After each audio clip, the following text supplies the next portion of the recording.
దేవునికి వందనాలు తెలుపుతూ సెప్టెంబర్ 2వ తేదీ 2024 ఈరోజు దేవుడు మనకిచ్చే వాక్య వాగ్దానం యెషయా గ్రంథము 43వ అధ్యాయం 2వ వచనం. నీవు జలములలో పడి దాటినప్పుడు నేను నీకు తోడయుందును, నదులలో పడి వెళ్ళినప్పుడు అవి నీ మీద పొర్లిపారవు. ఆమేన్. మనుషులుగా అనేక పరీక్షలను ఎదుర్కొంటాము.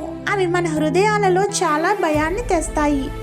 కొన్నిసార్లు మనం ఏం చేయాలో తెలియదు.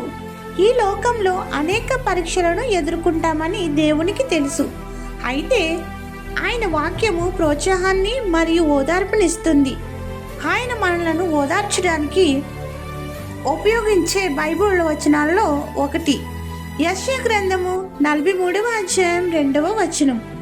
మీ చుట్టుపక్కలంతా విడిపోతున్నప్పుడు ఒంటరిగా అనిపించడం సాధారణం. ముగింపు త్వరలోనే వస్తుందనే ఆశ కనిపించదు.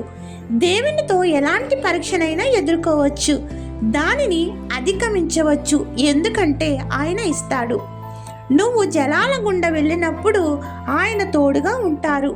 మీరు నదుల గుండా వెళ్ళినప్పుడు అవి మీ పైకి వచ్చి తుడిచివేయవు. మీరు అగ్నిలో నడిచినప్పుడు మీరు కాల్చబడరు, మంటలు మిమ్మల్ని కాల్చవు. ఎంత గొప్ప వాగ్దానం ఇది! మనం తిరిగి ఏ ప్రదేశమైనా మన పరలోకపు తండ్రికి మాత్రమే తెలుసు అని గ్రహించి ప్రార్థించండి. వాగ్దానం పట్టుకోండి. దేవుని సువార్త పరిచర్యలో మీ సహోదరి. యేసయ్య దీవెనలు వర్షం కురిపించును గాక. ఆమేన్. Praise the lord.